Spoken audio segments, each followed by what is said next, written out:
کہ اللہ کے رسول صلی اللہ علیہ وسلم نے تبوک کے موقع پر، جیسا کہ پیچھے غزوہ تبوک کا ذکر آیا، غزوہ تبوک کے موقع پر اللہ کے رسول صلی اللہ علیہ وسلم نے ایک مرتبہ خطبہ ارشاد فرمایا۔ اس خطبے میں آپ نے منافقوں کی بدحالی اور اس کی شرارت اور اس کی بدمعاشی کو بیان کیا۔ تو ایک جو منافق تھا جس کا نام جلاس اور بعد میں سوید لکھا ہے، وہ منافق بیٹھا ہوا تھا وہاں۔ جب نبی کریم صلی اللہ علیہ وسلم مدینہ تشریف لائے اور وہ منافق بھی مدینہ آیا تو اپنی مجلس میں کہنے لگا کہ اگر اللہ کے رسول صلی اللہ علیہ وسلم کی بات سچی ہے تو میں گدھے سے بھی بدتر ہوں۔ میں کیا ہوں؟ گدھے سے بھی بدتر ہوں۔ اس نے منافق نے یہ بات کہی۔ اسی مجلس میں ایک صحابی حضرت عامر بن قیس رضی اللہ تعالیٰ عنہ شریک تھے۔ انہوں نے آ کر کے نبی کریم صلی اللہ علیہ وسلم سے اس منافق کی بات نقل کی کہ انہوں نے ایسا ایسا کہا ہے۔ یعنی اس کے کہنے کا مطلب یہ ہے کہ اگر نبی کریم صلی اللہ علیہ وسلم کی بات صحیح ہے، اس کا مطلب اعتراض کرنا ہے، صحیح نہیں ہے نعوذ باللہ، اعتراض کرنا ہے کہ اگر محمد صلی اللہ علیہ وسلم نے جو بات کہی اگر وہ صحیح بات ہے تو میں گدھوں سے بھی زیادہ بدتر ہوں۔ تو عامر بن قیس رضی اللہ تعالیٰ عنہ نے یہ بات حضور صلی اللہ علیہ وسلم کی خدمت میں آ کر کے نقل کی۔ اس کو بلایا گیا جلاس کو اور ان سے پوچھا گیا کیا تم نے ایسی بات کہی ہے؟ تو وہ قسمیں کھانے لگا میں نے ایسی بات نہیں کہی ہے، میں ایسی بات کیوں کہوں گا؟ اور حضرت عامر بن قیس رضی اللہ تعالیٰ عنہ کو وہ جھٹلانے لگا کہ میں نے ایسی بات نہیں کی، اور عامر بن قیس نے میری طرف غلط بات کی نسبت کی ہے، میں نے ایسی بات کہی ہی نہیں۔ تو اللہ کے رسول صلی اللہ علیہ وسلم نے فرمایا اچھا ٹھیک ہے، منبر نبوی کے تم دونوں قریب ہو جاؤ اور منبر نبوی کے قریب ہو کر کے تم قسم کھاؤ۔ منافق سے فرمایا تم قسم کھاؤ، تو اس نے فوراً قسمیں کھا لی کہ میں اللہ کی قسم کھاتا ہوں میں نے ایسی بات نہیں کہی ہے۔ اس کے بعد اللہ کے رسول صلی اللہ علیہ وسلم نے عامر بن قیس رضی اللہ تعالیٰ عنہ سے فرمایا کہ تم بھی قسم کھاؤ۔ اس نے کہا یا اللہ میں نے جیسی بات کہی ہے اس بات کے اندر کوئی بھی غلطی نہیں ہے، اور اس منافق نے یہ بات کہی ہے، اور اللہ تو جانتا ہے میری بات کی تصدیق اور تائید کے لیے تو جو ہے حضرت جبریل علیہ السلام کو بھیج کر کے میری بات کی تائید اور تصدیق کرا دے۔ چنانچہ اللہ تعالیٰ نے حضرت جبریل علیہ السلام کو بھیجا اور بھیج کر کے یہ آیت کریمہ اتاری کہ یہ منافق لوگ کم وقت لوگ سچی جھوٹی قسمیں کھا کر کے آپ کے سامنے آ کر کے سچی جھوٹی قسمیں کھاتے ہیں۔ تو اللہ کے رسول صلی اللہ علیہ وسلم کے سامنے حضرت عامر بن قیس نے کہا یا اللہ میں اپنی بات میں سچا ہوں، اور یا اللہ تو اس منافق کو ذلیل و رسوا کر دے۔ اس نے جب یہ بددعا کی تو اللہ کے رسول صلی اللہ علیہ وسلم نے بھی آمین کہی، اور صحابہ کرام جو وہاں موجود تھے ان لوگوں نے بھی ان کی جو انہوں نے بددعا کی منافق کے حق میں ان کے اوپر صحابہ کرام نے بھی آمین کہی۔ حضرت جبریل علیہ السلام آئے اور آ کر کے یہ آیت کریمہ اتاری۔ اسی قسم کا ایک واقعہ اور نقل کیا ہے اسی کتاب کے اندر جو اس وقت میں سامنے میرے ہے کتاب، اس کے اندر یہاں لکھا ہے کہ ایک غزوے کے موقع پر اللہ کے رسول صلی اللہ علیہ وسلم واپس تشریف لا رہے تھے،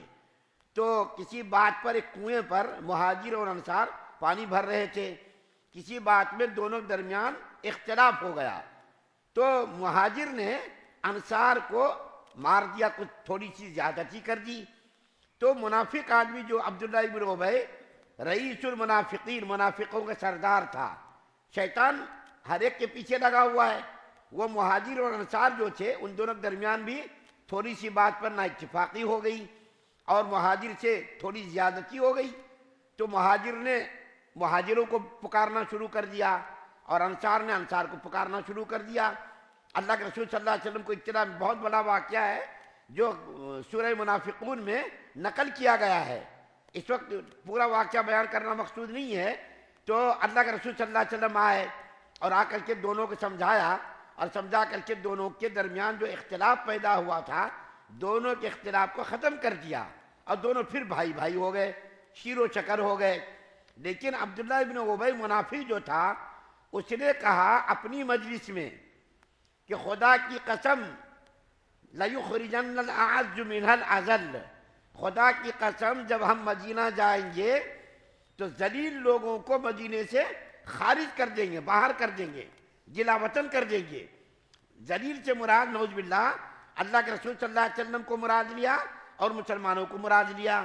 اور عزت والے سے مراد خود اپنی ذات کو اس نے لیا کہ عزت دار لوگ ذلیل لوگوں کو نعوذ باللہ مدینے سے باہر کر دیں گے۔ اللہ کے رسول صلی اللہ علیہ وسلم کو یہ بات معلوم ہوئی، ایک صحابی وہاں موجود تھے جو بالکل چھوٹی عمر کے تھے، اس نے یہ بات سنی تو اللہ کے رسول صلی اللہ علیہ وسلم کی خدمت میں آ کر کے عرض کیا، یا رسول اللہ صلی اللہ علیہ وسلم وہ منافق ایسی بات کہہ رہا ہے۔ تو اس کو بلایا گیا، بلا کر کے پوچھا تم نے ایسی بات کہی ہے کہ عزت دار لوگ مدینے سے ذلیل لوگوں کو نکال دیں گے، یعنی مسلمانوں کو اور نبی کریم صلی اللہ علیہ وسلم کو نکال دیں گے، تم نے ایسی بات کہی ہے؟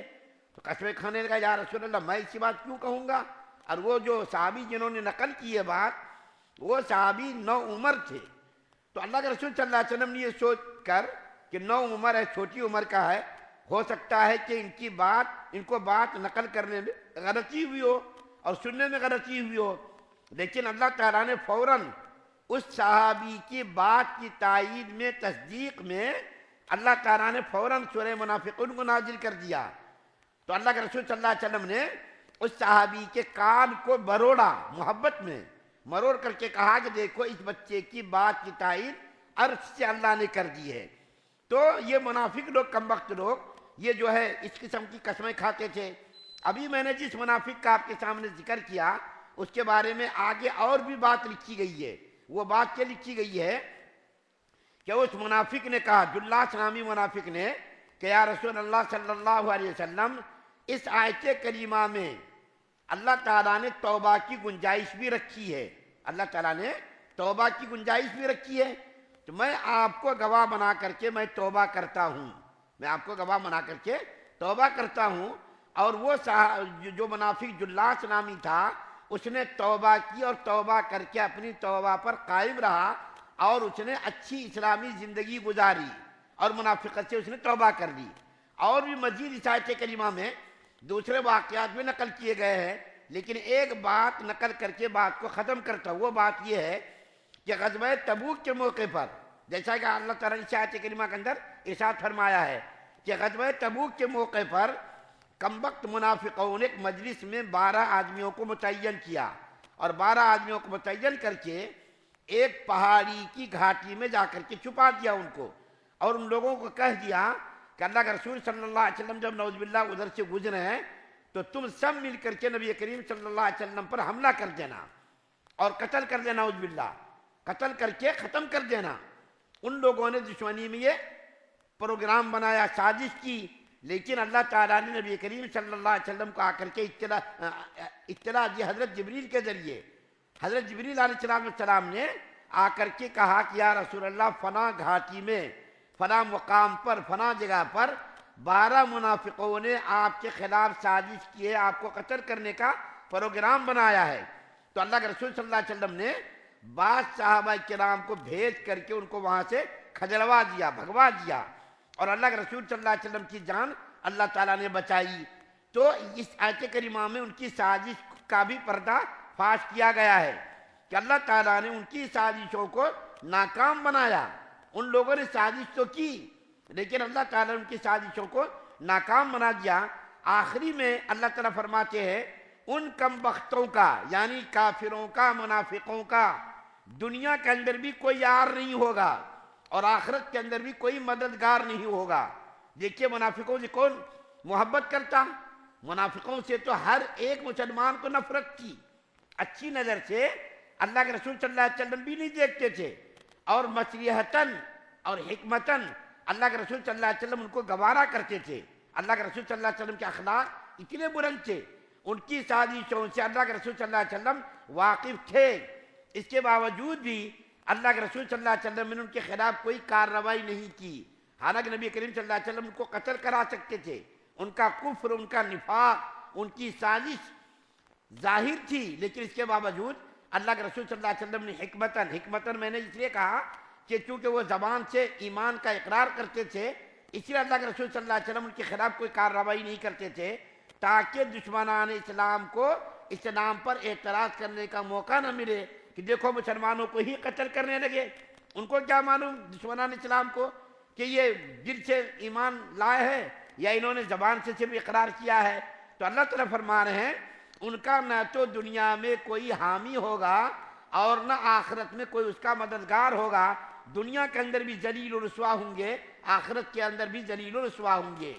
اللہ سے دعا ہے اللہ ہم تمام مسلمانوں کو ایمان کامل نصیب فرمائے، کفر سے، شرک سے، نفاق سے، بدنیت بد اخلاصی سے ہم سب کی حفاظت فرمائے. سبحان اللہ و بحمدہ، سبحانک اللہم و بحمدک، ونشہد ان لا الہ الا انت.